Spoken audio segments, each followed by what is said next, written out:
கிடைக்காமல் இருக்கிற சமயங்களிலே நீங்கள் கர்த்தரிடத்துல வர வேண்டும். ஆமென். எத்தனையோ எல்லாருக்கும் உலகத்துல நமக்கு ஏற்ற நீதி கிடைக்காமல் இருந்திருக்கிறது. சரியா? நாம நினைப்பது ஒன்று, நமக்கு நடப்பது வேறொன்று. நமக்கு வேறொரு காரியம் நடக்கும். அநீதியாய் நடக்கிறதே, எனக்கு அநியாயம் செய்கிறார்களே என்று நாம் பல நேரங்களை யோசித்திருக்கிறோம். கர்த்தராகிய இயேசு கிறிஸ்துவுக்கும் இப்படியே இந்த பூமியில நடந்தது. அவருக்கு அநியாயங்கள் செய்யப்பட்டது, அநீதி செய்யப்பட்டது. ஆனாலும் அவர் தளர்ந்து போகவில்லை. அப்படியே நீங்களும் தளர்ந்து போக கூடாது. உங்கள் நீதியையும் நியாயத்தையும் நீங்கள் மனுஷனிடத்துல எடுத்து சொல்லாமல் தேவனிடத்துல உங்கள் மனதை திறந்து காண்பீங்கள். உங்கள் மனதை அங்கீகரிக்கிறவரும் உங்களுடைய நீதியை நிலைநிறுத்துகிறவரும் கர்த்தர். ஆமென், ஆமென். எத்தனை பேரோட நீதி இதுவரையிலும் நீங்கள் ஆண்டவரிடத்துல சொல்லி வெளியரங்கமாகி இருக்கிறது? கைகளை உயர்த்துங்க பார்ப்போம். நான் கேட்டது புரியல நினைக்கிறேன். உங்களுக்கு ஒரு அநியாயம் நடந்திருக்கு, அந்த விஷயத்தை நீங்க ஆண்டவரிடத்துல போய் சொல்லி அந்த அநியாயம் நியாயமாய் மாறி இருக்கிறது. எத்தனை பேருக்கு? ஆமென், ஹல்லேலூயா, ஹல்லேலூயா. அப்ப இந்த வசனம் எல்லாருக்கும் தெரிஞ்சிருக்கு. கர்த்தருக்கு ஸ்தோத்திரம். இனிமேலும் மென்மேலும் ஒவ்வொரு நாளும் நடக்க போகிற அநியாயங்களுக்காக நாம் கர்த்தரையே தேடி போக போகிறோம். ஆமென். எப்படி போய் சொல்லுவீங்க ஆண்டவர்கிட்ட? எப்படி உங்களுக்கு நடந்த அநீதியை ஆண்டவரிடத்துல சொல்லுவீங்க? அவருக்கு தெரியாமல் இருந்திருக்குமா? கண்டிப்பா அவருக்கு தெரியும் தானே. ஆனாலும் நீங்க வாயை திறந்து அவர்கிட்ட சொல்லணும்னு அவர் எதிர்பார்க்கிறார். தன்னுடைய பிள்ளை தன்னை தேடி வர வேண்டும் என்று ஆண்டவர் எதிர்பார்க்கிறார். ஆமென். சரி, இன்றைக்குள்ள செய்திக்குள்ளாக நாம் கடந்து போக போகிறோம். திருப்பிக் கொள்ளுங்கள். லூக்கா எழுதின சுவிசேஷ புஸ்தகம் 3வது அதிகாரம் வசனம் 21, 22. நாம் எழுந்து நின்று இந்த வேத வார்த்தைக்கு கனம் கொடுக்கிற வண்ணமாக இதை வாசிக்க கேட்போம்.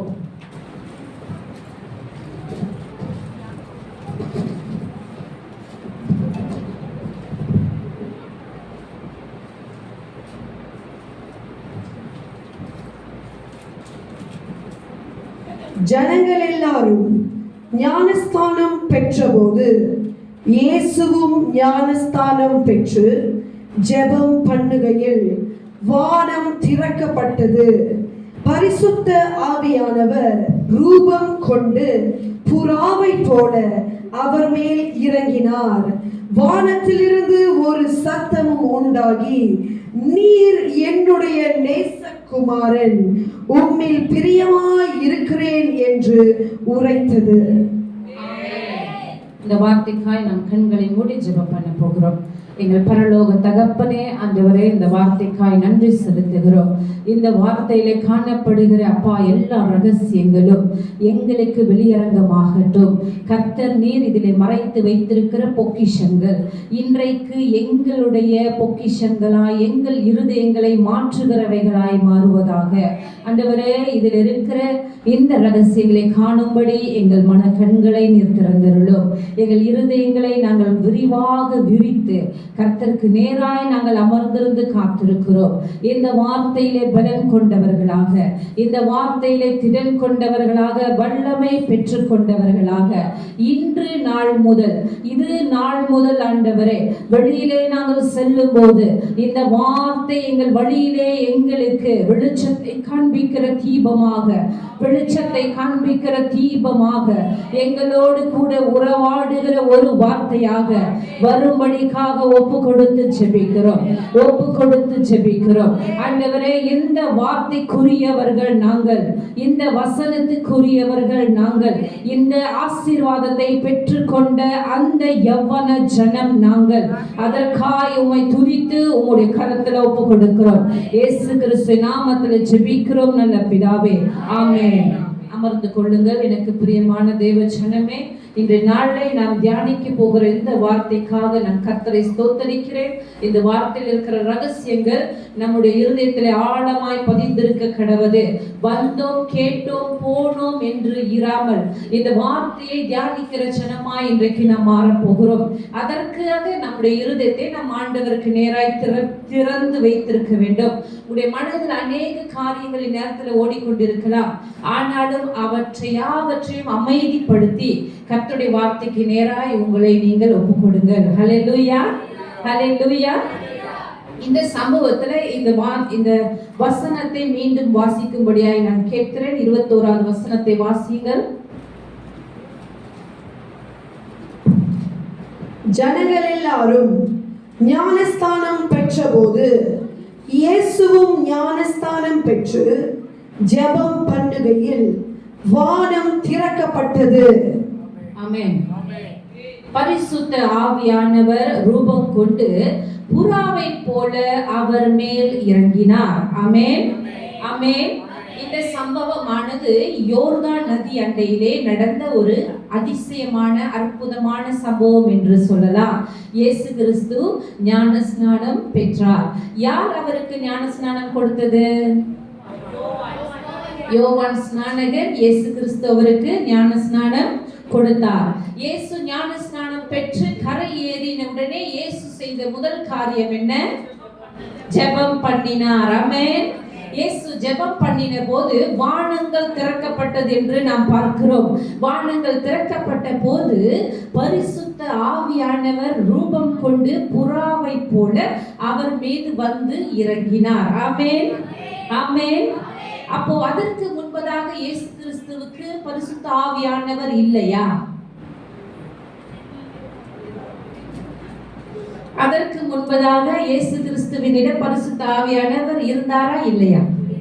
இருந்தார். Very good. அப்போ ஏன் திரும்ப இறங்கி வந்தார்? சும்மா மறுரூபம்,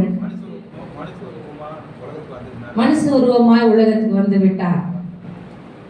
சரி, எதற்காக புறாவை போல ரூபம் கொண்டு இறங்கி வந்தார் என்றால் நாம் எல்லாருக்கும் தெரியும்படியாக அங்கிருந்த அத்தனை மனிதர்களும் அந்த காட்சியை பார்த்தார்கள். அவர்களுக்கு மனக்கண்கள் திறக்கப்படாததுனால புறாவை போல ஆவியானவர் தன்னை ரூபமாய் காண்பித்து இயேசு கிறிஸ்துவின் மீது இறங்கி வந்தார். அதற்கு முன்பதாகவே அவர் ஆவியினாலே நிரப்பப்பட்டவர் தான். ஆனால் அதை நாம் அறிந்து கொள்ளவில்லை. ஏனென்றால் நாம் அதை பார்க்கல. கண்களால பார்த்தாதான் நம்ம விசுவாசிப்போம், நம்புவோம். அதற்காக அவர் புறாவை போல ரூபம் கொண்டு இறங்கி வந்ததாக வேதத்திலே நாம் வாசிக்கிறோம். எனக்கு பிரியமானவர்களே, வேதத்திலே அநேக மிருகங்கள் கொண்டு ஒப்பனையாக பிதா, குமாரன், பரிசுத்த ஆவியானவருக்கு ஒப்பிடப்படுவதை அடையாளமாக காண்பிப்பதை நாம் கவனிக்க முடியும். அநேக நேரங்களிலே பிதாவை ஒரு கழுகுக்கு ஒப்பாக வேதத்தில் சொல்லுவார்கள். கழுகு தன் குஞ்சுகளை எப்படி கூட்டி சேர்க்கிறது, எப்படி தன்னுடைய செட்டையின் கீழாய் சுமக்கிறது என்று பிதாவை குறித்து சொல்லுவார்கள். அதே வேளையிலே இயேசு கிறிஸ்துவை எதற்கு ஒப்பாக சொல்லுவார்கள்? ஆமென். யார் சொன்னது?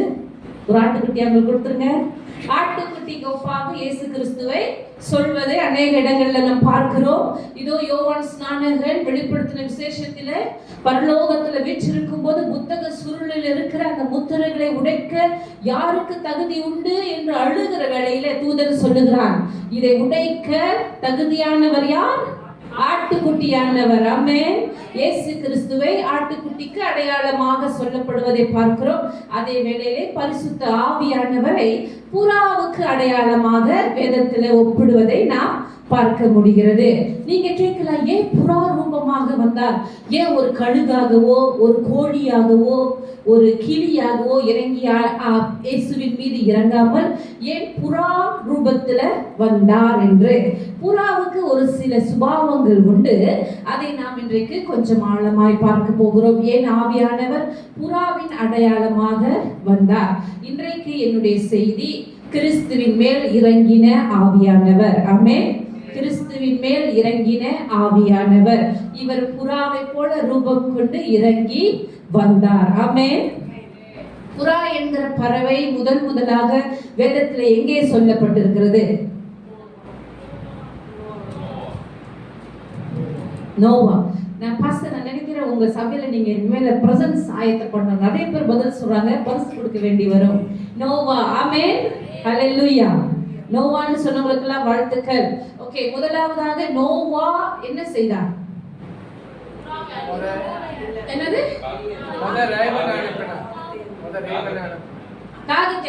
அதெல்லாம் அதுக்கு முன்னாடி என்ன செய்தார்? பேலை, கப்பல்ங்கறாங்களே பேலை. ஓகே, பேலை செய்து முடித்து மழை எல்லாம் பெஞ்சு எல்லா மிருகங்கள்லாம் உள்ள வந்த பிற்பாடு மழை வந்தது. எல்லாம் முடிந்த பிற்பாடு அவர் வெளியில பூமியில தண்ணி வடிந்து விட்டதா என்று கவனிக்க முதலாவது எதை அனுப்பினார்?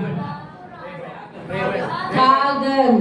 காகம். ஓகே, முதலாவது காகத்தை அனுப்புகிறார். போன காகம் திரும்பி வந்ததா? வரல. என்ன பண்ணுச்சு? பிணத்தை, கரெக்ட், தேங்க் யூ பிரதர். பிணத்தை சாப்பிடும்படி ரொம்ப பிஸியா வெளியே இருந்துருச்சு. பேழைக்கு திரும்பி வரல. இரண்டாவது அனுப்பின பறவை எது? புறாவை அனுப்பினார். ஓகே, போன புறா திரும்பி வந்ததா? வந்துச்சா? ஓகே, ஏன் வந்தது? அது இரண்டாவது முறை. முதல் முறை போய் ஒன்றும் இல்லாமல் திரும்ப வந்தது. ஏன் வந்தது? தண்ணி இருந்தது, பிணம் இருந்தது, அதற்கு கால் வைத்து தங்க இடம் இல்லை.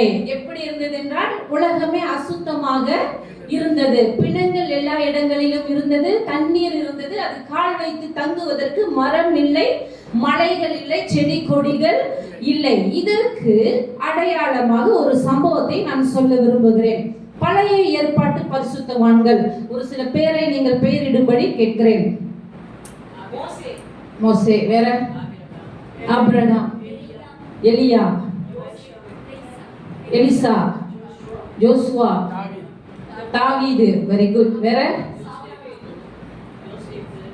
யோசேப்பு. பெண்களே இல்லையா? Esther, Ruth, Deborah. ஓகே, வரிசையா. ஹல்லேலூயா. ஓகே, இந்த பழைய ஏற்பாட்டு பரிசுத்தவான்கள் தங்களுடைய பாவங்களை கழுவுவதற்கு அவர்கள் வருடத்திற்கு ஒரு முறை என்ன செய்வார்கள்? பலி கொடுப்பார்கள். என்ன பலி கொடுப்பார்கள்? ஆடு, மாடு. பணம் இல்லாதவர்கள் புறாக்களை கொண்டு வருவார்கள்.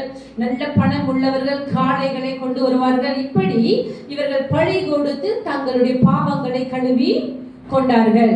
இப்படி பாவங்களை கழுவும் பொழுது மிருகங்களுடைய பழியிலே வந்த பாவங்களை, மிருகங்களுடைய பழியிலே வந்த இரத்தத்தினாலே தங்களுடைய இருதயங்களை அவர்கள் கழுவினதினாலே அவர்கள் இருதயத்திலே பரிசுத்த ஆவியானவர் நிரந்தரமாக தங்க முடியவில்லை.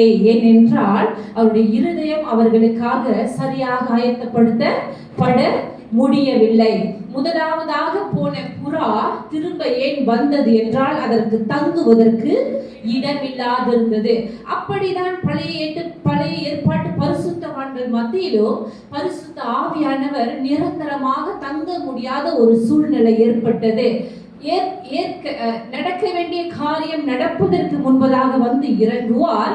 நடந்த பிற்பாடு மீண்டும் பரலோகம் ஏறி போய் விடுவார். தாவீது பாடல்களை எழுத வேண்டும் என்றால் தாவீதின் மீது வந்து இறங்குவார். பாடல்கள் எழுதி முடித்த பின்பு மீண்டும் பரமேறி போய் விடுவார். சிம்சோன் பெலிஸ்தியர்களை சண்டையிட யுத்தமிடும் காலத்தில் நேரத்திலே வந்து இறங்குவார். வெற்றி கிடைத்தவுடன் மேலே பரமேறி போய் விடுவார். அது போலவே எலிசா என்பவர்கள் தீர்க்க தரிசனங்களை உரைக்கும் போது வந்து இறங்குவார்.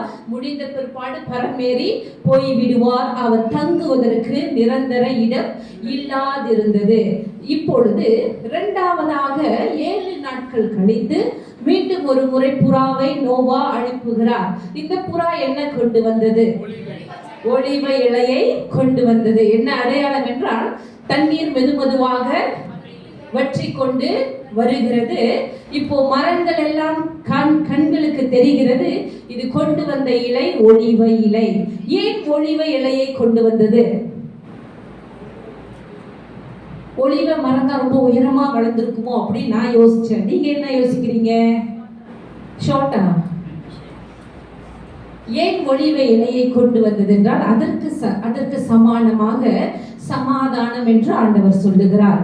ஒலிவ இலையானது சமாதானத்திற்கும் சுவிசேஷத்திற்கும் அடையாளம் என்று காணப்படுகிறது. ஆமென். இப்பொழுது மூன்றாவதாக அவர் திரும்பவும் புறாவை அனுப்புகிறார். இந்த புறா போனது திரும்ப வந்ததா? வரவே இல்லை. என்ன செய்தது? எங்க தங்கினது? மரத்துல தங்கிருச்சான். எத்தனை பேர் சொல்றீங்க சரின்னு? இந்த புறா என்ன செய்தது? ஏன் திரும்ப வரவில்லை? சுத்தமான இடம். அந்த இடம் என்ன? ஒரு பேர் குறிப்பா சொல்லுங்க. வேதம் சொல்லுகிற இடம் கண்மலையின் வெடிப்புகளிலே. ஆமென். இந்த புறா போனது கண்மலையின் வெடிப்பு கண்களுக்கு காணப்பட்டது. அது அங்கே கூடு கட்டி வாழ்ந்தது. திரும்ப வரவில்லை. இதற்கு அடையாளமாக இன்னொரு சம்பவத்தை சொல்லுகிறேன். இது நிரந்தரமாய் நம் மத்தியிலே குடியிருக்கிற ஒரு சம்பவம். என்னவென்றால் பெந்தெகோஸ்தே நாள் என்கிற ஒரு சம்பவம் வந்தது. இயேசு கிறிஸ்து மரித்து மூன்றாம் நாள் உயிரோடு எழும்பி 40 நாட்கள் அளவும் சீஷர்களோடு கூட சம்பாஷணை செய்து தாம் உயிருள்ளவர் என்பதை சிருஷ்டாந்தப்படுத்தி கொண்டு வந்தார். அப்பொழுது பிற்பாடு அவர் என்ன சொன்னார்? 40ஆம் நாளிலே நான் பிதாவின் இடத்துல ஏறி போகிறேன். நீங்கள் 10 நாட்களுக்கு கூடி ஜெபியுங்கள். 10வது நாள் நிறைவேறும் போது உங்களுக்கு ஒரு தேற்றரவாளனை தேவன் தந்தருளுவார். ஆமென். இந்த தேற்றரவாளன் உங்களிடத்துல வரும்போது அவர் நிரந்தரமாய் தங்கி இருப்பார். ஹல்லேலூயா. அவர் நிரந்தரமாய் உங்களிடத்திலே குடிகொண்டிருப்பார். இந்த வார்த்தையை கேட்ட சீஷர்களும் அப்போஸ்தலர்களும் விசுவாசிகளும் விசுவாச குடும்பத்தாரும் கர்த்தர் சொன்னபடி 10 நாட்களுக்கு மேல் வீட்டறையிலே காத்திருந்தார்கள். ஆமென். ஹல்லேலூயா.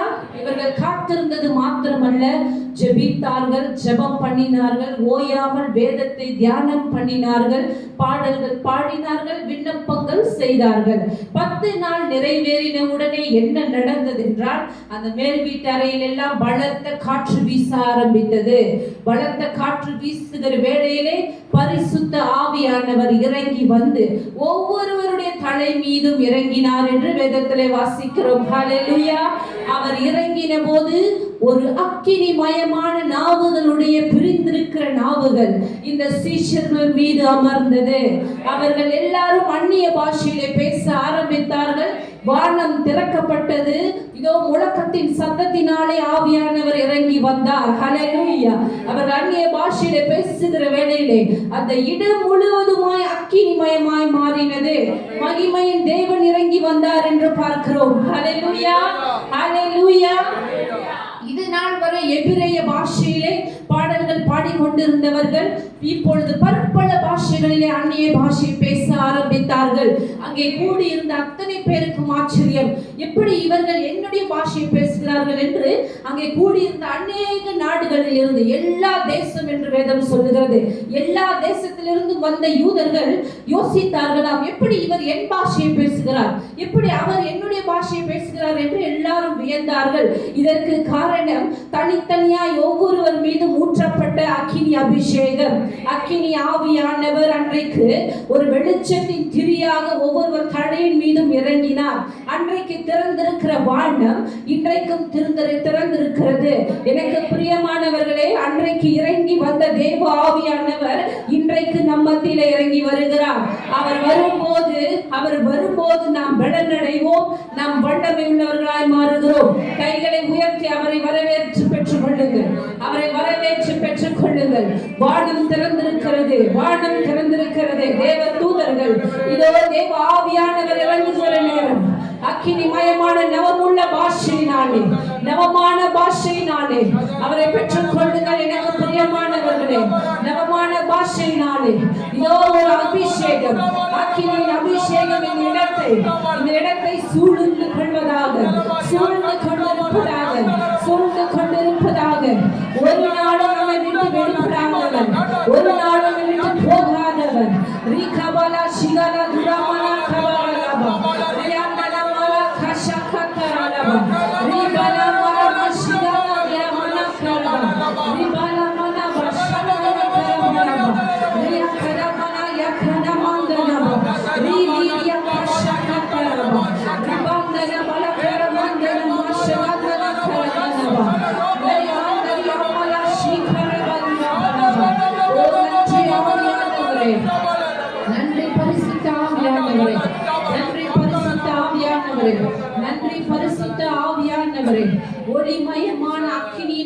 அபிஷேகத்தினாலே அவர்களை நிரப்பின ஆவியானவர். எனக்கு பிரியமானவர்களே, இந்த ஆவியினாலும் அபிஷேகத்தினாலும் நிரப்பப்பட்ட சீஷர்கள் இந்த இடத்திலிருந்து வெளியேறி ஆங்காங்கே அபிஷேகத்தினாலும் அக்கினி மயமான நாவுகளினாலும் அவர்கள் பிரசங்கித்ததினாலே எழுப்புதல் உண்டானது என்று வேதத்திலே வாசிக்கிறோம். எல்லா இடங்களிலும் கர்த்தருடைய நாமம் பிரசங்கிக்கப்பட்டது. எல்லா இடங்களிலும் அற்புத அடையாளங்களை கண்ணால கண்டார்கள். அளவிட முடியாத எண்ணிராத அற்புத அடையாளங்கள் எதனால் உண்டானது தெரியுமா? இதோ பரிசுத்த ஆவியானவர் இறங்கி வந்து அவர் நிரந்தரமாய் தங்கினதினாலே, அவர் நிரந்தரமாய் நம் மத்தியிலும் இன்றைக்கு தங்குகிறவராய் இருக்கிறார். வேதம் சொல்லுகிறது, யோவான் ஸ்நானகன் சொல்லுகிறார், இதோ இயேசுவின் மீது தங்கி இருந்த பரிசுத்த ஆவியானவர் அவருக்கு பெலனையும் வல்லமையையும் கொடுத்தாராம். ஆமென். இயேசுவின் மீது வந்து இறங்கி தங்கின ஆவியானவர் இறங்கினது மாத்திரமல்ல, தங்கி இருந்தார். அதன் மூலியமாய் அவருக்கு பெலனும் வல்லமையும் உண்டானது. அல்லேலூயா. இன்றைக்கு பெலன் இல்லாமல் இருக்கிற உங்களுக்கு அவர் பெலன் கொடுக்கிறவராய் இருக்கிறார். வல்லமை இல்லாத இடங்களிலே வல்லமையை கொடுத்து தப்பித்துக் கொள்ளுகிற வழியையும் சேர்த்து கொடுக்கிறார். ஆமென். வல்லமை இல்லாத நேரங்களிலே ஆண்டவரே என்னை பலப்படுத்தும், பரிசுத்த ஆவியானவரே என்னை வல்லமைக்குள் நடத்தும் என்று நீங்கள் ஜெபிக்கும் போது அவர் வல்லமை கொடுக்கிறவராய் இருக்கிறார். ஹல்லேலூயா, ஹல்லேலூயா. இதோ இயேசு கிறிஸ்துவின் மீது வந்து இறங்கி தங்கின ஆவியானவர் அன்றைக்கு 120 சீஷர்கள் மத்தியிலே வந்து தங்கி இறங்கின பரிசுத்த ஆவியானவர் இன்றைக்கு நம் மீதும் தங்கி இருக்கிறார். இன்றைக்கு நம் மீதும் நிரந்தரமாய் தங்கி இருக்கிறார். இப்படிப்பட்ட ஆவியானவரை குறித்து ஒரு சில ஆசீர்வாதங்களை நான் உங்கள் மத்தியிலே பகிர்ந்து கொள்ள ஆசையாய் இருக்கிறேன். அவர் என்ன செய்வார், அவர் நமக்குள் இருப்பதினால் நமக்கு என்ன நடக்கும், நாம் என்ன செய்ய வேண்டும் என்று நான் உங்களை உற்சாகப்படுத்தி நடத்தி கொண்டு போக விரும்புகிறேன். அதற்கு முன்பதாக இன்னொரு சம்பவத்தை சொல்ல விரும்புகிறேன். இதோ அந்த மேல் வீட்டாரையிலே கூடியிருந்த 120 யூதர்களும் இயேசு கிறிஸ்துவை ஏற்கனவே அறிந்திருந்த ஜனம், அவர்கள் அழைக்கப்பட்டவர்கள். ஆனால் இன்னொரு சம்பவம் நடக்கிறது. இந்த இடத்துல அப்போஸ்தலர் பேதுருவானவர் ஒரு வீட்டுக்கு கொண்டு போகப்படுகிறார். அந்த வீட்டுக்குள் இருக்கிற எஜமானனுடைய பெயர் கொர்நேலியு. எத்தனை பேர் கொர்நேலியு அறிந்திருக்கிறீர்கள்? கொர்நேலியு ஒரு யூதன் கிடையாது. அவன் இயேசு கிறிஸ்துவுக்கு கிட்டே இருந்தவன் கிடையாது. ஆனால் அவன் ஒரு புறச்சாதியான் என்று வேதம் சொல்லுகிறது. கொர்நேலியு 100க்கு அதிபதியாய் இருந்தான். ஆனால் அவன் கர்த்தரிடத்துல விசுவாசம் உள்ளவனாய் இருந்தான். பேதுரு அவன் வீட்டுக்கு போய் பிரசங்கிக்கும் போது அவன் தேவனுடைய வார்த்தையை அந்த வீட்டில் உள்ள யாவரும் கேட்டபோது அவர்கள் எல்லார் மீதும் பரிசுத்த ஆவியானவர் வந்து இறங்கினார்.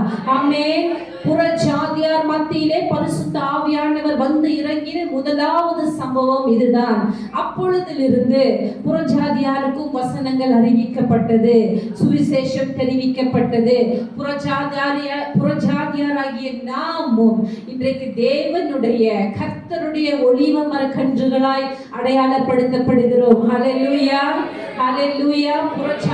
புறஜாதிகளுக்கு தகப்பனாகிய கொர்நேலியு அன்றைக்கு பெற்றுக்கொண்ட பரிசுத்த ஆவியானவர் இன்றைக்கு நம்மிடத்திலும் இருக்கிறார். ஹல்லேலூயா, ஹல்லேலூயா. முதலாவதாய் நான் சொல்ல வேண்டிய ஒரு வேத பகுதி எடுத்துக்கொள்ளுங்கள். யோவானுக்கு எழுதின சுவிசேஷம் 14வது அதிகாரம் வசனம் 16. நான் பிதாவை வேண்டிக் கொள்ளுவேன், அப்பொழுது என்றென்றைக்கும் உங்களுடனே கூட இருக்கும்படிக்கு சத்திய ஆவியாகிய வேறொரு தேற்றரவாளனை அவர் உங்களுக்கு தந்தருளுவார். ஆமென். தேற்றரவாளன் என்று இங்கே பரிசுத்த ஆவியானவரை குறித்து நாம் வாசிக்கிறோம். தேற்றரவாளன் இயேசு கிறிஸ்து ஒரு இடத்துல சொல்லுகிறார், நான் பிதாவினிடத்துல போகிறது உங்களுக்கு நலமாயிருக்கும், ஏனென்றால் நான் போன பிற்பாடு உங்களுக்கு ஒரு தேற்றரவாளனை கொடுப்பேன் என்று சொல்லுகிறார். இதற்கு வசனம், இதற்கு அர்த்தம் என்ன? இயேசு கிறிஸ்து இன்றைய நாள் வரை உயிரோடு எருசலேமிலே இருக்கிறார் என்று வைத்துக் கொள்ளுங்கள். நீங்களும் நானும் என்ன செய்வோம்? ஓகே, இஸ்ரவேல் போய்ப்போம். எதுக்காக? இயேசுவை பார்க்க. சரி, போகிற எவ்வளவு செலவாகும்? 12. Okay, very good. போக மட்டும் 12,000 நினைக்கிறேன். போக வரையுமா? ஓகே, 12,000 எத்தனை பேர்த்து இருக்கு? இல்ல என்கிட்ட இல்ல, அன்டிட்டு கண்டிப்பா இருக்காது. ஓகே, இவ்வளவு செலவாகிற ஒரு சம்பவம் நமக்கு நடக்கக்கூடாது என்பதற்காக கர்த்தர் சொல்லுகிறார், நான் போவது உங்களுக்கு நலம், எனக்கு நலம், அன்டிக்கு நலம், எல்லாருக்கும் நலம். ஏன்னா நம்ம பணத்தை செலவு பண்ணி டிக்கெட் எடுத்து எருசலேம் போய் அவரை பார்க்கறதுக்குள்ளாக பாதி வயசாயிரும். உலகம் முழுவதும் எவ்வளவு பேர் லிஸ்ட்ல வெயிட் பண்ணுவாங்க, ரைட்? சோ நான் போகிறது உங்களுக்கு நலம், நான் போன பிற்பாடு உங்களுக்குள்ளாகவே இருக்கிற ஒரு தேற்றரவாளனை தருவேன். இப்பொழுது இயேசு கிறிஸ்து, மன்னித்துக் கொள்ளுங்கள், பரிசுத்த ஆவியானவர் தேற்றரவாளன் என்கிறவர் எங்கே வாசம் பண்ணுகிறார்? எங்கே வாசம் பண்ணுகிறார்? எங்கே வாசம் பண்ணுகிறார்? அவரை சுமக்கிற நாம் இஸ்ரேல் போக வேண்டுமா? தேவை இல்லை. என்றைக்காவது ஒரு நாள் நினைச்சிருக்கீங்களா பரிசுத்த ஆவியானவரை நான் சுமக்கிறேன் என்று? உலகத்தின் கடைசி அடிமட்ட ஆபத்து நேரத்துல தான் நமக்கு அந்த ஞாபகமே, ஓ நான் ஆவியானவரை சுமக்கிறேன் அல்லவா அப்படிங்கிற ஞாபகம் வரும். சந்தோஷமாய் கிறிஸ்துமஸ் டைம்ல ஞாபகம் வந்ததா? எத்தனை பேருக்கு வந்தது? வந்திருந்தா ஸ்தோத்திரம். ஓகே, இன்றைக்கு ஒரு விஷயத்தை சொல்ல விரும்புகிறேன். உங்களுக்குள்ளாய் நீங்கள் சுமக்கிற தேவ ஆவியானவர் உங்களை விட்டு எடுபட்டு போவாரா? எப்படிமா அவ்வளவு உறுதியா சொல்றீங்கம்மா? எப்படிமா எப்படிமா சொல்லுங்கம்மா. போயிடுவார், வாச சொல்றார் போயிடுவார்னு. அம்மா சொன்னா சரி. ஹல்லேலூயா. உலக முடிவு பரியந்தம் உங்களை விட்டு எடுபடாத ஒரு நல்ல பங்கை கர்த்தர் நமக்கு தந்திருக்கிறார். இந்த தேவ ஆவியானவர் நம்மை விட்டு போக மாட்டார் என்று வேதம் சொல்லுகிறது. சரியா? போக. அப்ப பாஸ்டர் என்கிட்ட கேட்கலாம், சில பேர் கொலை பண்றாங்களேம்மா, பொய் பேசுறாங்களே, அடிக்கிறாங்களே, எத்தறாங்களே, உதைக்கிறாங்களே, அவங்களுக்குள்ள ஆவியானவர் இருக்கிறாரு. அது வேற ஒரு சப்ஜெக்ட். அதுக்குள்ள பூந்தோம்னா நம்ம ஒரு வாரம் கழிச்சு தான் வீடு போவோம். சரியா? இன்றைக்கு இருக்கிறதை மாத்திரம் பேசுவோம். ஓகே, நம்முடைய இருதயத்திலே நாம் அவரை சுமக்கிறோம். எத்தனை பேர் சுமக்கிறீங்க? எத்தனை பேருக்கு அவர் உங்களோடு இருக்கிறார் என்கிற நிச்சயம் இருக்கிறது? அவர் எடுபட்டு போகவில்லை என்கிற நிச்சயம் இருக்கிறது? இப்படி நிச்சயத்தை பெற்றுக்கொண்ட உங்கள் வாயில் இருந்து நான் ஒரு அனாதை என்கிற வார்த்தை வர வாலிப பிள்ளைகளுக்கு நான் ஞாபகப்படுத்த விரும்புகிறேன். வயதானவர்கள் விட்டுருங்க, அவங்க இன்னும் கொஞ்ச நாள் தான். ஆனா வாலிபர்கள் நீங்கள் இன்னும் அநேக நாள் இருக்க போறீங்க. நீங்க இன்னும் அநேகரை கெடுத்து வீணாக்காதபடிக்கு சொல்லி கொடுக்கிறேன். ஆவியானவர் உங்களோடு கூட இருக்கிறார். நீங்கள் அனாதை. இந்த அனாதை பாடல் இனி வாயிலிருந்து நான் ஒரு அனாதை இல்லை, நான் ஒரு அனாதை. இதெல்லாம் ஒரு பெரிய பாடல், ஒரு பெரிய டைலாக், உலகத்தையே கலக்கி கொண்டிருக்கிற டைலாக். இந்த டைலாக் கிறிஸ்து உலகத்துக்குள் நமக்குள் வர கூடாது. ஏனென்றால் வேத வசனம் தெளிவாய் சொல்லுகிறது, அவர் நம்மை விட்டு எடுபடுகிறவர் அல்ல, நம்மோடு கூட நிரந்தரமாய் தங்கி இருக்கிறவர்.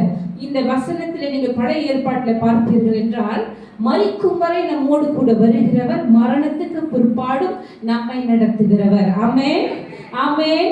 நான் மரித்தது கர்த்தரோடு கூட மரிப்பேன் என்கிற நிச்சயம் உள்ளவர்களுக்கு மரித்த பின்பாடும் நம்மை நடத்துகிறவர். ஹல்லேலூயா, ஹல்லேலூயா. இந்த தேற்றரவாளன் எப்படி உங்களை தேற்றுகிறார்? எப்படி என்னை தேற்றுகிறார்? ஒரு மனுஷன் நம் கூடவே இருப்பது போல, ஒரு மனுஷன் உருவம் நம் கூடவே நடந்து வருவது போல, நம் கூட அமர்ந்திருப்பது போல, நம் கூட சாப்பிடுவது போல, தூங்கும் போது நம்ம கூடவே தூங்குகிறது போல ஒரு உணர்வு. சரியா? ஒரு மனுஷன், கணவன் மனைவி என்று வைத்துக் கொள்ளுங்கள், அல்லது ரொம்ப நெருக்கமான நண்பர்கள் என்று வைத்துக் கொள்ளுங்கள், அவங்க கூடவே இருக்கும்போது நமக்கு ஒரு ஆறுதல் இருக்கும். சரியா? அவங்கள பார்க்கிறதுனால, அவங்க கூட இருக்கிறதுனால நமக்கு ஒரு ஆறுதல் உண்டாகும். ஆனால் அப்படி இல்லாதவர்களுக்கு கர்த்தர் ஒரு ஆறுதலும் தேறுதலுமாக, தாயை போல் தேற்றுகிறவருமாக இருக்கிறார். ஆமென். இதற்காக உங்களுக்கு மாம்ச கண்கள் தேவையில்லை, உங்களுக்கு ஆவிக்குரிய கண்கள் தேவையா இருக்கிறது. ஏனென்றால் மாம்சத்துல நாம் பார்க்கும்போது ஒரு மனுஷனை அதிகமாய் நம்புவோம். அதாவது கண்களினாலே காண்கிறதே நாம் விசுவாசிக்கிறவர்களா இருக்கிறோம். ஆனால் வேதம் அப்படி நம்மை சொல்லவில்லை. காணாதவைகளை விசுவாசிக்கிறவனே பேறு பெற்றவன், காணாதவைகளை விசுவாசிக்கிறவனே மேன்மையானவன். பரிசுத்த ஆவியானவர்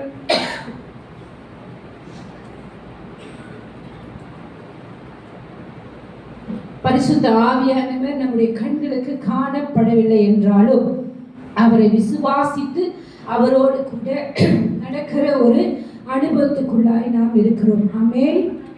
ஹல்லேலூயா, ஹல்லேலூயா. அது மாத்திரமல்ல, அடுத்ததாக அவர் எல்லா நேரங்களிலும் நம்மை தேற்றுகிறவராக காணப்படுகிறார். ஆங்கில வேதாகமத்தில் நீங்கள் பார்க்கும்போது அவர் ஒரு கம்ஃபர்டர் என்று எழுதப்பட்டிருக்கிறது. அவர் ஒரு ஹெல்பர், அவர் ஒரு கம்ஃபர்டர் என்று எழுதப்பட்டிருக்கிறது. எல்லா உலகத்தின் சூழ்நிலைகள் மத்தியில அவர் நம்மை தேற்றுகிறவராய் காணப்படுகிறார். அவருடைய தேற்றுதலே நமக்கு மிகவும் உச்சிதமான தேற்றுதலாய் காணப்படுகிறது. அவர் தேற்றும் போது மீண்டும் வேறொருவர் நம்மை கீழே தள்ள முடியாத ஒரு தேற்றரவு. ஆமென். எத்தனை பேர் அந்த அனுபவத்துக்குள்ளாய் போயிருக்கீங்க? கர்த்தர் உங்களை தேற்றும் போது வேறொருவர் உங்களை கீழே தள்ள முடியாது. அவருடைய தேற்றுதல் நித்திய நிரந்தரமாய் நம் இருதயத்துக்குள்ளே தங்கி இருக்கிற ஒரு தேற்றுதல். ஹல்லேலூயா. இந்த ஒரு நிரந்தரமான தேற்றரவாளர் நம் மத்தியில் இருக்கிறார். ஆமென். முதலாவதாக நிரந்தரமாய் நம் மத்தியிலே காணப்படுகிற புறாவான ஆவியானவர் நமக்குள்ளாய் வாசம் பண்ணுகிறார். இரண்டாவது காரியத்துக்குள்ளாய் கடந்து போகிறோம். வாசிங்கள் உன்னத பாட்டு 6வது அதிகாரம் வசனம் 9.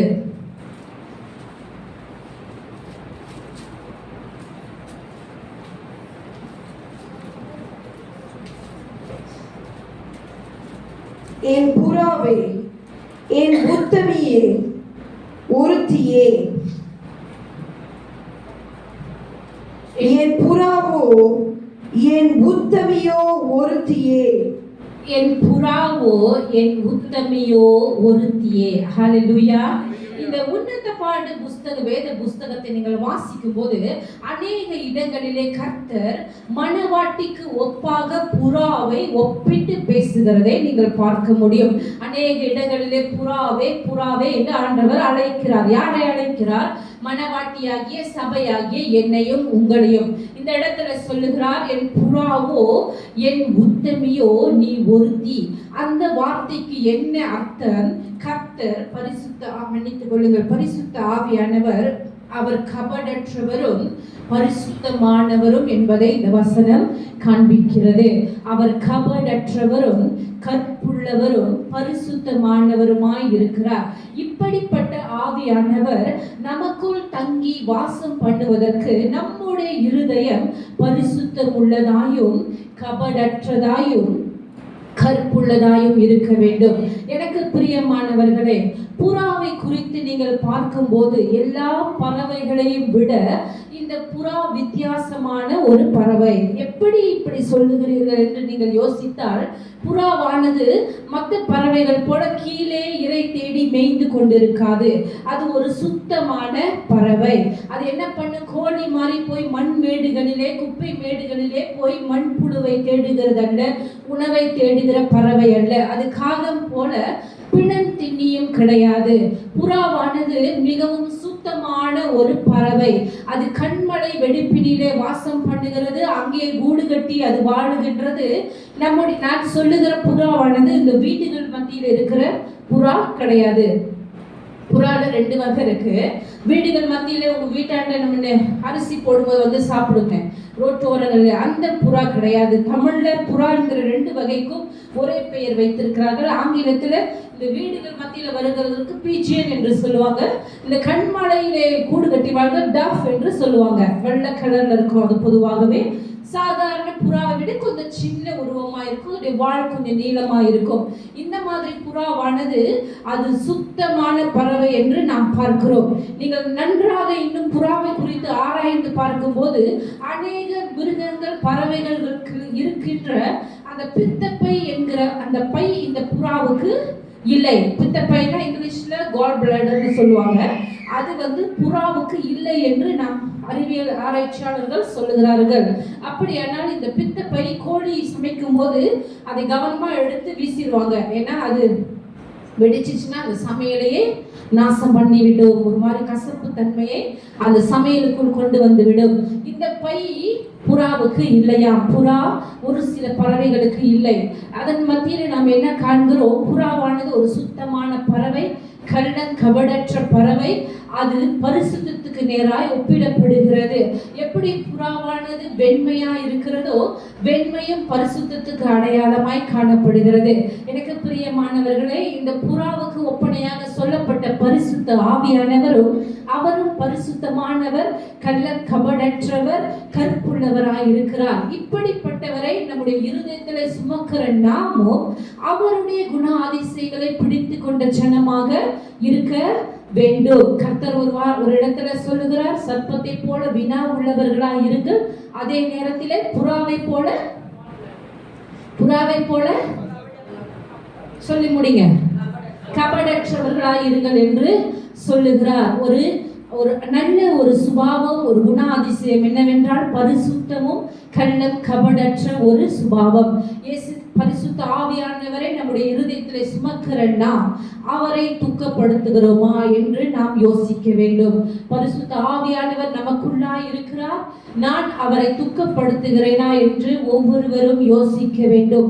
அவரை கரைப்படுத்துகிறோமா, அவரை மனதின் ஓரத்துக்குள்ளாய் அமர்ந்து கொண்டு அவர் வேதனைப்படுகிற விதத்திலே நாம் நடந்து கொள்ளுகிறோமா என்று நம்மை நாமே ஆராய வேண்டும். எனக்கு பிரியமான தேவ ஜனமே, இதோ பிசாசானவனை எதிர்க்கிறேன், சத்துருவானவனை எதிர்க்கிறேன் என்று சொல்லி நீங்களும் நானும் பரிசுத்த ஆவியானவரை எதிர்க்க கூடாது. இதோ கர்த்தர் சவுலை பார்த்து சொல்லுகிறார், சவுல், நீ முள்ளில் உதைப்பது உனக்கு கடினமாம், முள்ளில் உதைப்பது உனக்கு கடினமாம் என்று சொல்லுகிறார். முள்ளில் உதைக்கிற அத்தனை பேருக்கும் காயம் ஏற்படும். அந்த விஷயத்திலே ஒப்பாக நாம் பரிசுத்த ஆவியானவரை சுமக்கிற நாம் அவரை நாம் காயப்படுத்துகிறோமா, அவரை நாம் துக்கப்படுத்துகிறோமா, அவரை நம்முடைய செயல்களினாலே அவரை மனவேதனை மடிவுக்குள்ளாய் கொண்டு போகிறோமா என்று நாம் யோசிக்க வேண்டும். ஆதியாகமத்திலே ஆண்டவர் சொல்லிவிட்டார், ஐயோ என்னுடைய ஆவி மனிதர்கள் மத்தியிலே போராடுகிறதே, நான் ஏன் இவர்களை சிருஷ்டித்தேன் என்று ஆண்டவர் நொந்து கொள்ளுகிற விதமாக ஆதியாகமம் 6ஆம் அதிகாரத்தில் சொல்லி இருக்கிறார். இப்படியாக பரிசுத்த ஆவியை சுமக்கிற நீங்களும் நானும் அவரை துக்கப்படாமல் காத்து கொள்ள வேண்டும், அவரை நோகடிக்காமல் பார்த்து கொள்ள வேண்டும். அவரை சுமக்கிற நாம் இந்த உலகத்திலே புறஜாதியார் மத்தியிலே நாமே விலையேற பெற்றவர்களாய் இருக்கிறோம். ஆமென், ஹல்லேலூயா. வானத்தையும் பூமியும் உண்டாக்கினவர் நம்முடைய இருதயத்திலே வாசம் பண்ணும்படி நம்மை தெரிந்து கொண்டாராம். நாம் எல்லாம் தெரிந்து கொண்டவர்கள் தானே, ஹல்லேலூயா. எவ்வளவு விலையேற பெற்றவர்கள், ஹல்லேலூயா. இப்படி இருக்கும் போது அவரை எல்லா விதத்திலும் மேலாக உயர்த்தி அவரை நாம் குற்றப்படுத்தாமல், அவர் மனம் மடிவாகாமல், அவர் வேதனையாகாமல் அவரை காத்து கொள்ள வேண்டும். ஆமென். கர்த்தர் ஒருவனை குறித்து விசனப்படுவாரா? ஒரு மனுஷனை குறித்தோ ஒரு மனுஷியை குறித்தோ விசனப்படுவாரா? படுவார். எப்படி சொல்லுகிறோம், பழைய ஏற்பாட்டிலே சவுலுக்கு ஒரு அபிஷேகத்தை கொடுத்து ராஜாவாக மாற்றினார். ஆனால் சவுல் கர்த்தருடைய வார்த்தைகளுக்கு கீழ்ப்படியாமல் போனதினாலே கர்த்தர் மனஸ்தாபப்பட்டார். ஐயோ, இவனுக்கு என் அபிஷேகத்தை கொடுத்தேனே, இவனை போய் ராஜாவாக மாற்றினேனே என்று சொல்லி தேவன் மனவேதனைப்பட்ட சம்பவங்களை நம் வேதத்தில் வாசிக்க முடியும். அப்படியாக நமக்குள்ளே தங்கியிருக்கிற ஆவியானவர் நம்மை குறித்து நொந்து போக கூடாது, நம்மை குறித்து வேதனை மனவடிவு அவர் அடைய கூடாது, அவர் மனவேதனை அடைய கூடாதபடிக்கு பார்த்து கொள்வது உங்களுக்கும் எனக்கும் கிடைக்கிற ஒரு பெரிய பொறுப்பு. நாம் புறச்சாதியாராய் இருந்திருந்தால் பரவாயில்லை, நாம் கர்த்தரை ஏற்றுக்கொண்ட ஜனம், கர்த்தரை அறிந்தவர்கள், அதன் மத்தியிலே அவர் நம் மத்தியிலே வந்து தங்கி இருக்கிற வேளையிலே நாம் அவரை காத்து கொள்ளுகிறவர்களாக இருக்க வேண்டும். ஹல்லேலூயா. நமக்கு நம்முடைய ஆத்துமா ஆவி எவ்வளவு முக்கியமோ அதை விட முக்கியமாக மேலாக நாம் அவரை காத்து கொள்ள வேண்டும். ஆமென், ஆமென். அவர் எரிகின்ற ஒரு அக்கினி தீபமாய் இருக்கிறார். அவர் நம்முடைய இருதயத்திலே ஒரு அக்கினி தீபமாய் இருக்கிறார். அந்த தீபம் அணையாதபடி காத்துக் கொள்வது உங்களுடைய என்னுடைய பொறுப்பு. ஆமென். அவர் மனமடிவடையாதபடிக்கு, மன கிளேசம் அடையாதபடிக்கு, நமக்குள் வந்து இறங்கினதினாலே அவர் வேதனை ஆகாதபடிக்கு. எனக்கு பிரியமான தேவ ஜனமே, நீங்களும் நானும் அவரை சுமக்கிறோம் என்கிற எண்ணம் எப்பொழுதும் நமக்குள்ளாய் இருக்க வேண்டும். நடக்கும் போதும் சரி, படுக்கும் போதும் சரி, யோசிக்கும் போதும் சரி, மற்றவர்களோடு சம்பாஷிக்கும் போதும் சரி, வேலை இடத்திலும் சரி, வீட்டிலும் சரி, தேவ சமூகத்திலும் சரி, உலகத்தின் வெளிப்புறங்களிலும் சரி, நான் மற்றவர்களை விட வித்தியாசமானவன் என்கிற எண்ணம் வேண்டும். ஏன் என்றால், வானத்தையும் பூமியும் உண்டாக்கினவர் எனக்குள் இருந்து வெளிப்படுகிறார். நான் அவரை சுமக்கிற பாத்திரமாய் இருக்கிறேன். நான் வெறும் பாத்திரம் அல்ல, நான் அவரை சுமக்கிற பாத்திரம். இதோ அநேக பாத்திரங்கள் பூமியில உண்டாக்கப்படுகின்றன. ஒன்று நோபல் என்கிற பர்பஸ்க்காக உருவாக்கப்படுகிறது, மற்றொன்று சாதாரண தேவைகளுக்காக உருவாக்கப்படுகிறது. ஒரு சில பாத்திரங்கள் ராஜாவின் மேஜையிலே வைக்கப்பட்டு உணவு பரிமாறுகிறதற்காக செய்யப்படுகிற பாத்திரங்கள். நீங்களும் நானும் அந்த பாத்திரங்கள். ஒரு சில பாத்திரங்கள் வீட்டுக்கு உள்ளே நுழையும் போது கால் கழுவ பயன்படுத்தப்படுகிற பாத்திரங்கள். நாம் அந்த பாத்திரங்கள் கிடையாது. நம் ராஜாவின் மேசையிலே விருந்துக்காக ஆயத்தம் பண்ணப்பட்ட பாத்திரங்கள். இந்த பாத்திரம் கர்த்தரை சுமக்கும் போது அது வெளிச்சத்துக்குள்ளான பாத்திரமாய் காணப்படுகிறது. இதோ அந்த வெளிச்சம் மங்கி எரியாதபடிக்கும், அணைந்து போகாதபடிக்கும், அந்த திரி அணையாதபடிக்கு கற்கிறது உங்களுக்கும் எனக்கும் கொடுக்கப்பட்ட பொறுப்பு. ஆமென். இதோ அவர் பரிசுத்தம் உள்ளவரும் கருப்புள்ளவரும் கபடற்றவருமாய் காணப்படுகிறார். அப்படி அவரை சுமக்கிற நீங்களும் நானும் இன்றைய நாளிலிருந்து பரிசுத்தத்தில் இன்னும் அதிகமாய், இதோ பரிசுத்தமாய் இருக்கிறவன் இன்னும் பரிசுத்தமாக கடவன். ஆமென். அவர் வரும்போது நம்முடைய பலன் அவரோடு கூட வருகிறது. அவர் வரும்போது நம்முடைய பலன் அவரோடு கூட வருகிறது. இதோ நாம் மேலே கொண்டு போகப்படும் போது நமக்காய் கொடுக்கப்படுகிற ஜீவ கிரீடம் நமக்காய் கொடுக்கப்படும். ஆமென். இதோ மகிமையின் கிரீடமாகவும் வாடாத கிரீடமாகவும் உங்களுக்கு கொடுக்கப்படும். எனக்கும் உங்களுக்கும் கொடுக்கப்படுகிறது. எதனாலே?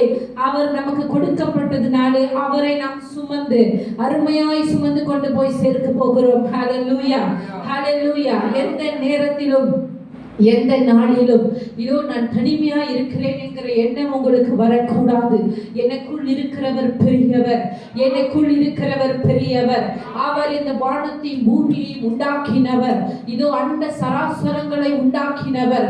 அப்படிப்பட்டவர் ஒன்றுக்கும் உதவாத அழிவுக்கு ஒப்பு கொடுக்கப்பட்ட மனுஷனாகி எனக்கு என்னிடத்திலே வாசமாய் இருப்பதற்காக நான் அவரை இன்னும் உயர்த்துவேன். எந்த மனுஷனை காட்டிலும் என் ஆண்டவரை நான் முதன்மையாக உயர்த்துவேன். அவரை மாத்திரமே மேன்மையாய் பாராட்டுவேன். அவர் ஒருவரே எனக்கு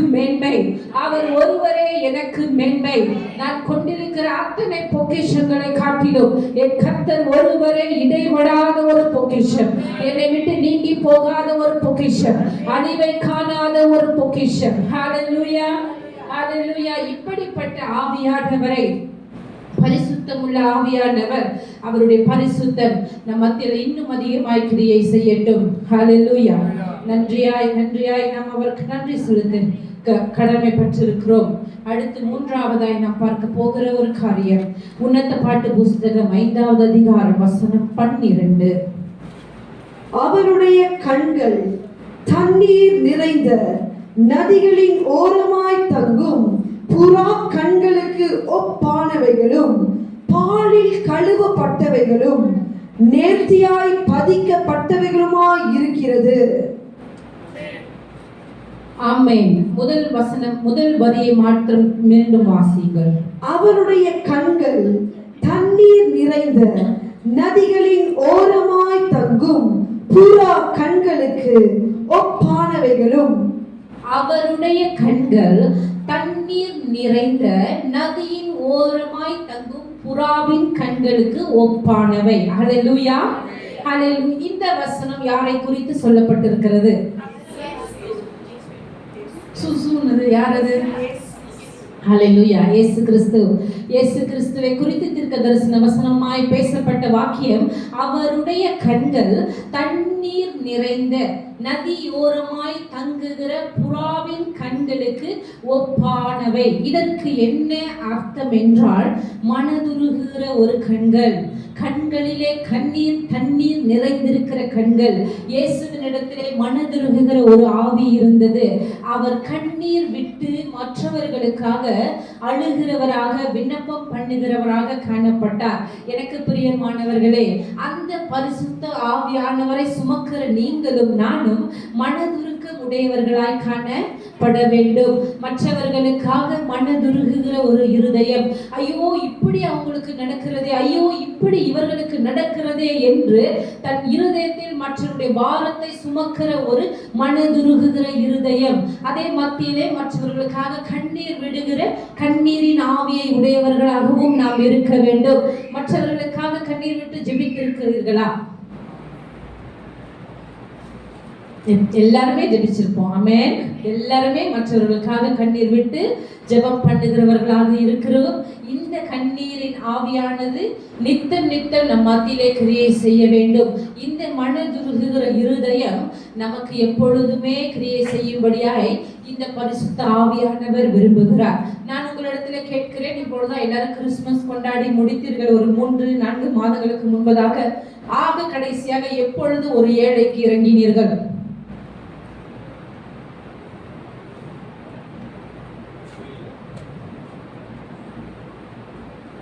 சரி, 2ஆம் மாசத்தை வெற்றிகரமா முடிச்சிட்டோம்ல. 2வது மாதத்துல யாராவது ஏழைக்கு இறங்கினீர்களா? தாராளமா கை தூக்குங்க. ஹல்லேலூயா. ஆமென், ஆமென். வேற ஞாபகம் இல்ல, தெரியாம செஞ்சிருப்பீங்க ஆனா ஞாபகம் இல்ல அப்படின்றீங்களா? சரி, ஏத்துக்கலாம். ஓகே. ஏழைக்கு இறங்குகிறவன் என்ன செய்கிறான்? என்ன செய்கிறான்? கர்த்தருக்கு கடன் கொடுக்கிறான். அந்த கடனை அவர் திரும்ப கொடுக்கும் போது எப்படி கொடுப்பார்? எப்படி கொடுப்பார்? நான் உங்களுக்கு ஒரு விஷயத்தை சொல்ல விரும்புகிறேன் தேவ பிள்ளைகளே. ஏழைக்கு இறங்குகிறவன் கர்த்தருக்கு கடன் கொடுக்கிறான்ங்கிற அந்த வார்த்தை நமக்கு மாத்திரம், நம்மளே மாத்திரம் கிரியை செய்கிறதா? புறஜாதியார் செய்யறாங்க தானே? புறஜாதியார் ஏழைகளுக்கு இறங்குகிறாங்க தானே? அவங்களுக்கு எப்படி தெரியும்? இந்த வசனம் எப்படி தெரியும்? தெரியாது. ஓகே. இந்த வசனத்தை நீங்க ஆழமா படிக்கும் போது ஏழைக்கு இறங்குகிறவன் ஒரு ரட்சிக்கப்பட்டவனா இருக்க வேண்டும் என்று எழுதி இருக்கிறதா? இல்லை.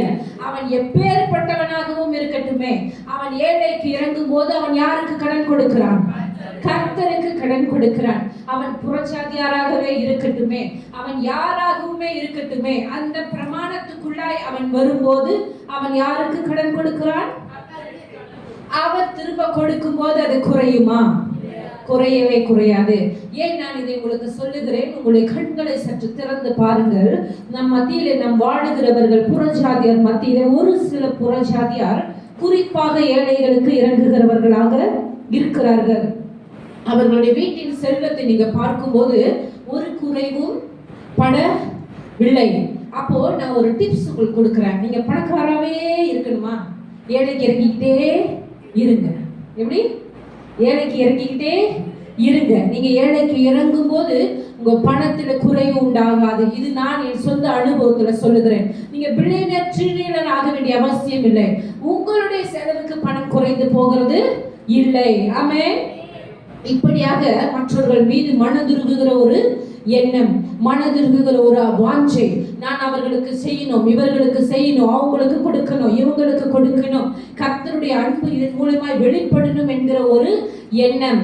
இந்த வருஷம், போன வருஷம் இந்த 3 மாதத்துல எத்தனை பேர் புது ஆத்மா ஆதாயம் பண்ணிருக்கீங்க? இல்ல. இப்பதான் 10% சொல்லியிருக்கீங்க. இப்பதான் 10% காஸ்பல் சொல்லியிருக்க பாஸ்டர். டெய்லி அவங்களுக்காக ஜெபிக்கிறேன், கொஞ்சம் கொஞ்சமா ஆண்டவர் அன்பை சொல்றேன். ஒரு நாள் அவங்க ஆதாயப்படுவாங்கன்னு விசுவாசிக்கிறேன். எத்தனை பேர் கை தூக்குங்க? I want to see. Amen, amen, amen, amen. Okay. தயவு செய்து ஆத்ம ஆதாயம் செய்யுங்கள். அவங்களுக்காக முதல்ல ஜெபிங்க. உடனே ஆண்டவர் பத்தி சொல்லக்கூடாது. அவங்களுக்காக சில நாட்கள் நீங்கள் ஜெபிக்க வேண்டும். கர்த்தர் அவர்கள் மனதை அப்பொழுது சரி செய்து வைத்திருப்பார். ஆண்டவர் உங்கள்கிட்ட சொல்லுவார், இப்பொழுது சொல் மகளே என்று. அப்போதான் நீங்க ஆரம்பிக்க வேண்டும். உடனே போய் இறங்கிடாதீங்க, அடியும் உதையும் வாங்குவீங்க. ஓகே, ஹல்லேலூயா. இந்த வருஷ கடைசியில திரும்ப அதே கேள்வி கேட்பேன். நானும் இப்ப போய் செய்யணும். உங்கள்கிட்ட மட்டும் கேட்டா பத்தாது, நானும் செய்யணும். ஆமென். ஓகே. இப்படியாக கர்த்தருடைய மனதிற்குகிற ஒரு இருதயம். ஆண்டவர் இயேசு கிறிஸ்து 2 இடங்களிலே பிரதானமாய் அழுகிறதை நம் வேதத்திலே பார்க்கிறோம். முதலாவது லாசருவினுடைய மரணத்தின் போது அவர் கண்ணீர் விட்டு அழுதார். அவர் என்ன செய்தார்? 4ஆம் நாளிலே வந்து நின்ற போது அவன் உயிரோடு எழுந்திருப்பான் என்று அவர் அறிந்திருந்த போதும் அழுதார். ஏன் அழுதார்?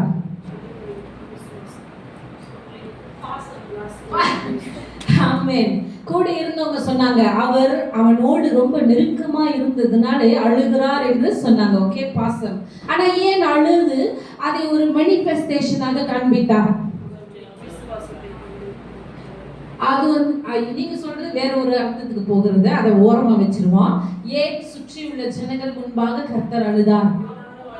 எல்லாரும் அழுவணுமா? அப்ப அங்க ஒரு ஒப்பாரியே நடந்திருக்கிறது. அம்மே மரணத்திற்கு போன அழுகணும் என்பதை காண்பிக்கிறார். மரணத்துக்கு போய் அழாமல் வருகிற ஜனங்களும் இருக்கிறார்கள். வேதம் சொல்லுகிறது, அழுகிறவர்களோடு கூட சேர்ந்து அழுங்கள், சிரிக்கிறவர்களோடு சிரிங்க. நம்ம மாறி செய்யறோம் தானே? நீங்களே யோசிச்சுக்கங்க. ஓகே, இதை ஏன் சொல்லுகிறார் ஆண்டவர், அங்கே ஏன் காண்பிக்கிறார் என்றால், ஒரு மரணம் நடந்திருக்கும் போது, நமக்கு மனதில் விருப்பமானவர்கள் மரித்திருக்கும் போது அழுகை என்பது தானாய் வர வேண்டும் என்று காண்பிக்கிறார். அடுத்ததாக அவர் எருசலேமை பார்த்து அழுகிறார். என்னவென்று அழுகிறார் தெரியுமா? அந்த வார்த்தை மறக்க முடியாத ஒரு வார்த்தை. எருசலேமே, உனக்கு தேவையானதை நீ பெற்றுக்கொண்டாயானால் உன் சமாதானம் இன்றைக்காவது நிலை நிற்குமோ என்று, நிலை நிற்குமே என்று அவர் அழுகிறார். எருசலேம்ல இன்று வரை சமாதானம் உண்டா? அடி இடி தானே. அங்கிருந்து வருகிற எல்லா செய்தியுமே அடி இடி. இங்க ஒரு போம், அங்க ஒரு போம். சரி, விட்டுடலாம். எருசலேம் கதை கர்த்தர் பார்த்து கொள்ளட்டும். ஹல்லேலூயா, ஹல்லேலூயா. ஓகே, இப்போ மூணாவது பாயிண்ட் என்ன சொன்னேன்? மனதிருகிற ஒரு இருதயம், மற்றவர்களுக்காக கண்ணீர் வடிக்கிற ஒரு கண்களை உடைய பரிசுத்த ஆவியானவரை பெற்றிருக்கிற நாமும் மற்றவருக்கென்று அழுகிறவர்களாக காணப்பட வேண்டும். இதோ பினேங் தேசம் ரட்சிப்புக்குள்ளாய் வருகிறதற்கு நீங்கள் ஒரு பாத்திரமாய், காரணியாய் இருக்க வேண்டும். இதோ 1ஆம் தேதி 1ஆம் மாதத்தில் சொல்லப்பட்ட தீர்க்க தரிசனம், பினேங் தேசத்திற்கு ஒருவன் அனுப்பப்படுகிறான். யார் அவன் என்று நமக்கு தெரியாது. அவன் மூலியமாய் இந்த தேசம் ரட்சிப்புக்குள் வரும் என்று தேவன் சொல்லி இருக்கிறார். அப்படியாக அந்த ரட்சிப்பு அந்த ஒரு மனுஷன் மூலியமாய் வருகிறதை விட சின்ன சின்ன இடங்களிலே இந்த ஒளி பிரகாசமாய் எரிய நீங்கள் யாவரும் தெரிந்து கொள்ளப்பட்டவர்கள். ஆமென். நீங்கள் யாவரும் மனதிருகிற இருதயத்தோடு கூட எந்த ஆத்மா தேவனுக்கு நேராய் சேர்க்க முடியும் என்கிற எண்ணம் எப்பொழுதும் உங்களுக்குள் கிரியை செய்யும் போது ஆண்டவர் வழிகளை திறக்கிறவர். ஹல்லேலூயா. இதோ வாசல்களே, உங்கள் தலையை உயர்த்துங்கள், ராஜா வருகிறார். அந்த ராஜா வழியை உண்டாக்குகிறவர். ஆமென், ஹல்லேலூயா. அடுத்ததாக 4வது காரியத்துக்குள்ளாய் நாம் கடந்து செல்ல போகிறோம். உன்னத பாட்டின் புஸ்தகம் 2வது அதிகாரம் வசனம் 14. கன்மலையின் வெடிப்புகளிலும் சிகரங்களின் மறைவிடங்களிலும் தங்குகிற என் புறாவே, உன் முக ரூபத்தை எனக்கு காண்பி, உன் சத்தத்தை நான் கேட்கட்டும். உன் சத்தம் இன்பமும் உன் முக ரூபம் அழகுமாய் இருக்கிறது என்றார். ஆமென். கன்மலையின் வெடிப்புகளிலும் சிகரங்களின் மறைவிடங்களிலும் இந்த புறாவானது வீடு கட்டுகிறது. எங்கே என்றால் கன்மலையின் வெடிப்பு. எத்தனை பேர் கன்மலையின் வெடிப்பு என்றால் என்ன என்று ஆராய்ந்திருக்கிறீங்க? Anyone? கன்மலை வெடிப்புனா எப்படி இருக்கும்? Okay, very good. ஒரு பிளவு, கண்மலையா இருக்கிறதுல ஒரு சின்ன பிளவு உண்டாயிருந்தால் அதற்கு பெயர் கண்மலையின் வெடிப்பு. இது இயற்கையாகவே உண்டாகுகிற ஒரு பிளவு, மனுஷன் செய்கிறதல்ல, அந்த கண்மலையிலே உருவாகுகிற ஒரு வெடிப்பு. இந்த மாதிரி வெடிப்பு இருக்கிற இடங்களில தான் இந்த புறாவானது போய் கூடு கட்டும். ஏனென்றால் இந்த இடங்களுக்குள் மனுஷன் செல்ல முடியாது. ஒரு மனுஷன் தன்னை ஒழித்துக் கொள்ளலாம், இப்படி புறம்பாக நின்று அந்த வெடிப்புக்குள்ளாக தன்னை ஒழித்துக் கொள்ளலாம். இப்படியாக கண்மலை வெடிப்பினை ஒழித்துக் கொண்ட ஒரு மனுஷன் இருக்கிறான். யார் அவன்? ஆமென். மோசே என்கிற தேவ மனுஷன் கண்மலையின் வெடிப்புக்குள்ளாய் தன்னை மறைத்து கொண்டான். கண்மலை என்பது கிறிஸ்துவை குறிக்கிறது. வெடிப்பு என்பது அவருடைய சிலுவையின் காயங்களை குறிக்கிறது. உதாரணமாக மிகவும் பிரதானமாய் அவருடைய வெடிப்பு என்பது விழாவிலே ஏற்பட்ட காயத்தை நமக்கு காண்பிக்கிறது. ஆகவே கண்மலையின் வெடிப்பு என்பது இயேசு கிறிஸ்துவின் காயங்கள். இந்த காயங்களுக்குள்ளாய் தன்னை மறைத்துக் கொள்ளுகிற ஒவ்வொருவனும் கர்த்தருடைய மகிமையை காண்கிறான். ஆமென். இயேசு கிறிஸ்துவின் காயங்களுக்குள்ளாய் மறைந்து கொள்ளுகிற நீங்களும் நானும் அவருடைய மகிமையை காண்கிறவர்களாய் இருக்கிறோம். மோசே சொன்னான், ஆண்டவரை பார்த்து சொன்னான், ஆண்டவரே உம் கரம் பெரியது என்று எங்களுக்கு தெரியும், நீர் வல்லமை உள்ளவர் என்பதை நாங்கள் அறிந்திருக்கிறோம், நீர் அற்புதங்களையும் அடையாளங்களையும் செய்தீர், எங்களை எகிப்தில் இருந்து இதோ பார்வோனிடத்திலே மீட்டு கானான் வரையிலும் நீர் கொண்டு வந்தீர் என்பதை நாங்கள் அறிந்திருக்கிறோம். ஆனாலும் உம்முடைய மகிமையை நான் காண வேண்டும், உம்முடைய மகிமையை நான் பார்க்க வேண்டும், எனக்கு நீங்கள் உம்முடைய மகிமையை காட்ட வேண்டும் என்று மோசே கேட்டபோது கர்த்தர் சொல்கிறார், ஓகே மோசே, கண்மலையின் வெடிப்பு என்ற ஒரு இடம் இருக்கிறது, நீ அங்கே வந்து நின்று கொள், அப்பொழுது நான் நடக்கும் போது என் மகிமையை நீ காண்பாய். ஆமென். மோசே அங்கு வந்து ஒளிந்த போது, அந்த வெடிப்புக்குள்ளாய் நுழைந்து நிற்கும் போது கர்த்தர் அங்கே நடந்து போகிற வேளையில் அவர் என்ன செய்தாராம், தன் கையை எடுத்து அங்கே மறைத்தாராம். ஏனென்றால் அவர் போகும்போது மோசே பார்த்தால் மோசே செத்து போய் விடுகிறமான மகிமை, அது அவ்வளவு பெரிய மகிமை. அதனால தன்னுடைய கரத்தை எடுத்து இப்படி மறைத்து நடந்து போய் கரத்தை எடுக்கும் போது மோசே அவருடைய பின்புறத்தை பார்த்தானாம். ஆமென். அப்போ தேவனுடைய மகிமையை மோசே கண்டாரா இல்லையா? கண்டார். அப்பொழுது மகிமையை கண்ட மோசே கீழே இறங்கி வரும்போது ஜனங்கள் அவனை பார்க்க முடியாமல் அவருடைய கண்கள் கூசினது. ஏனென்றால் அந்த பிரதிபலிப்பின் மகிமை அவனுடைய முகத்துக்குள்ளாய் வெளிப்பட்டது. அவன் ஒரு முக்காடு போட்டு அவர்களோடு கூட இருந்தான் என்று நாம் வாசிக்கிறோம். இப்படி மோசே அந்த கண்மலையின் வெடிப்பிலே எவ்வளவு நேரம் இருந்தார் என்று தெரியாது. ஆனால் அவர் அங்கே இருக்கும்போது எழுதின சங்கீதங்கள், சங்கீதம் 90, சங்கீதம் 91, உன்னதமானவரின் மறைவிலே இருக்கிறவர் சர்வ வல்லவருடைய நிழலிலே தங்குவான். சங்கீதம் 90 நீங்கள் வாசிக்கும் போது தேவ மனுஷனாகிய மோசேயின் ஜெபம் என்று ஆரம்பிக்கிறது. இந்த 90 ஒரு நீண்ட சங்கீதமாய் காணப்பட்டாலும் நாளடைவிலே வேதத்தை சரியாய் வகுத்தவர்கள் 90, 91 என்று பிரித்திருக்கிறார்கள். இதை ரெண்டும் எழுதினது மோசே. 91 ஆரம்பமாகிறது, உன்னதமானவரின் மறைவில் இருக்கிறவன் சர்வ வல்லவருடைய நிழலில் தங்குவான். ஆமென். கண்மலை வெடிப்பான உன்னதமானவரின் மறைவில் இருந்த மோசே இதோ சர்வ வல்லவருடைய நிழலிலே தங்கி இருந்தான். இன்றைக்கு நீங்களும் நானும் இயேசு கிறிஸ்துவின் காயமாகிய அந்த கண்மலையின் வெடிப்புக்குள்ளாய் இருக்கும் போது அவருடைய மறைவிடத்திலே தங்குகிறோம். இதோ உன்னதமானவரின் மறைவிலே அவருடைய சர்வ வல்லமையின் நிழலிலே தங்குகிறோம். ஆமென். அவருடைய காயங்களை உணர்ந்தவர்களாக, அவருடைய காயங்களை தியானிக்கிறவர்களாக நாம் இருக்கும் போது, அவருடைய காயங்களை எப்பொழுதும் நோக்கி பார்க்கிறவர்களாய் இருக்கும் போது ஒருபோதும் நீங்கள் அவர் மகிமையை காண ஒட்டாதிருப்பீர்கள்.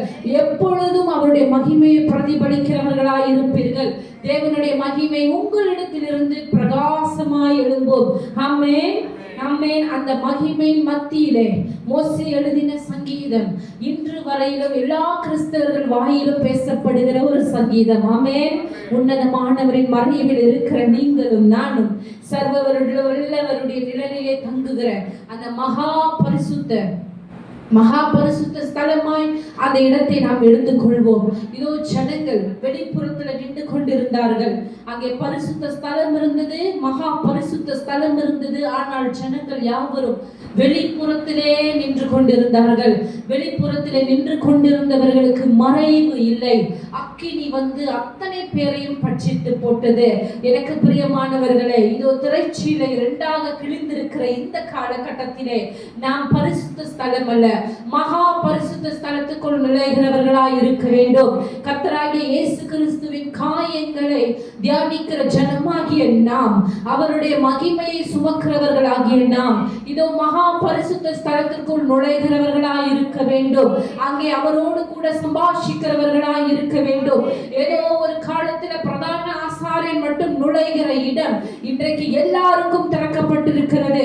உங்களுக்கும் எனக்குமாய் திறக்கப்பட்டிருக்கிறது. கண்மலையின் வெடிப்பாய் காணப்படுகிற அந்த ஸ்தலத்துக்குள்ளாய் நீங்களும் நானும் உட்பிரவேசிக்க வேண்டும். தேவனுடைய மகிமையை காண்கிறவர்களாய் இருக்க வேண்டும். தேவனுடைய மகிமையை சுமக்கிறவர்களாய் இருக்க வேண்டும். ஹல்லேலூயா.